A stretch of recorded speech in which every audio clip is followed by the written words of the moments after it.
As Teach Tape, we're going to discuss a rather straightforward but important topic, and it's going to be slants versus off coverage. We will build into a whole slant series where we talk about slant versus catch, slant or short in breaks versus catch, slant versus outside leverage press, slant versus inside leverage press. But this first one is going to be the base, which is slant versus access, which we really get very, very often. And you'll see a few reps here before we dive into it. The mindset here is this really should be ROA. Strictly by the cover defender's alignment, the technique he's being asked to play. We really should, it should not be a question of, is this going to be a reception? It should be more of a question of how many yards after the catch are we going to get? And we're going to dive into that later as well. So here's a rep from Ridley, 2023. He's going to be working versus a cover defender who's what we would call 8x1. He's 8 yards off, 1 yard inside. And even if this defender squatted or was firm or even took a read step or scooch step and then got flat-footed, we still have separation here by the alignment alone. 3-step slant is not going to take him all the way up to the defender's toes, which means if we do a great job with our vertical stem and no indicator prior to the pressure step, most common indicators on slants are we kind of start leaning to the inside, I chop my strides, or I don't give real arms, my arm stride, my arms kind of lose range of motion. Any of those things will provide an indicator that we're not trying to run by him. But if we do a great job attacking, even if he doesn't back up much, since he's deeper than our route depth, and we run through this pressure step, this should be a reception. You see Ridley here, he does a great job. Vertical, frozen before his pressure step. He still has that forward body lean. He still has that aggressive vertical stem.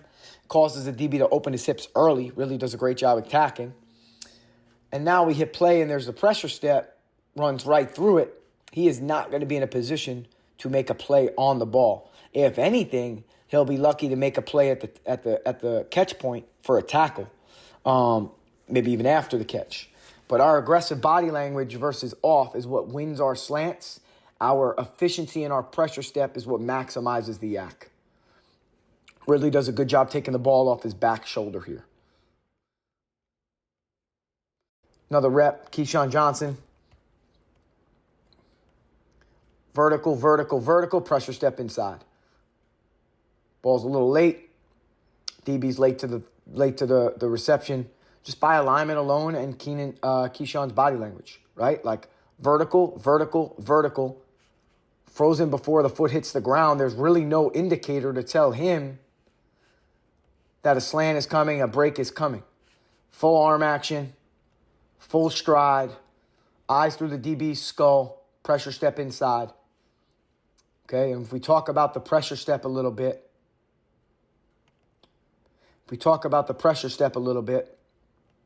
this is not a slam or a sink, okay? That is more of a braking mechanism. That's what we teach on like hard breaks, curls, comebacks, square digs, things like that, fallouts, hinge, whatever you want to call them. This is more of a push and a redirect, and I want to be relatively high-hipped here to enforce minimal ground contact time. I want to spend as little time on the ground on this pressure step as possible. That way I can accelerate through this break, this cut. We want to accelerate through pressure steps. That way we could keep that speed through the reception. And then angle of departure will change based on what your scheme is. Here's a glance from Ridley. Now, it's just another revolution. So this is off the third outside step or fifth step.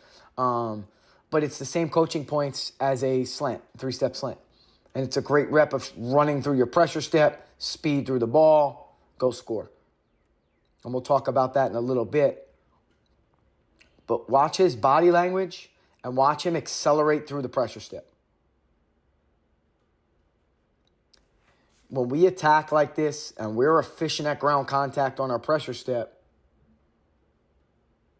he has no chance. This should be ROA for us. The question should be, are we scoring or are we gaining 20? Can't suggest enough watching some Calvin Ridley college film. It's some of the best. All right, so we spoke about before, how do we score on things like slants?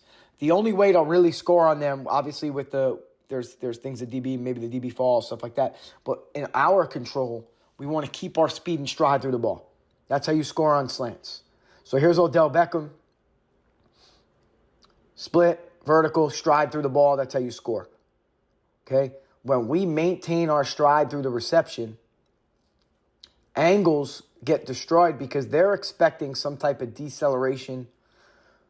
Maybe we leave the ground at the reception area. If we can stay grounded, extend through the ball, keep our stride through the ball, we increase our ability to go score on things like slants. That's why it's important to work things like full speed catches. Stride through the reception, go score.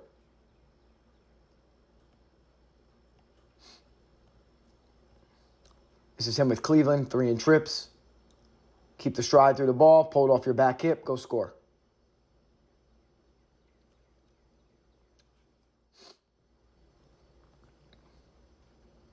More of a cut slant, 1 step. Stride through the ball.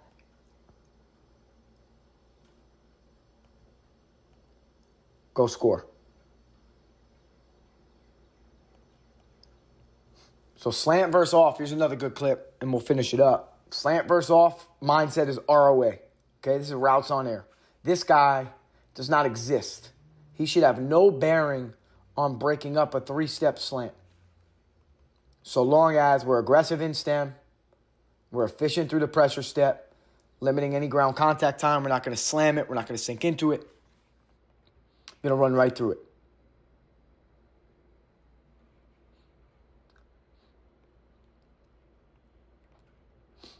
One more rep from T. Higgins. Bottom of your screen. Vertical, vertical, vertical, press inside. Speed through the ball, really nicely done. We will get to slant versus press, different press contours, and catch later in the week.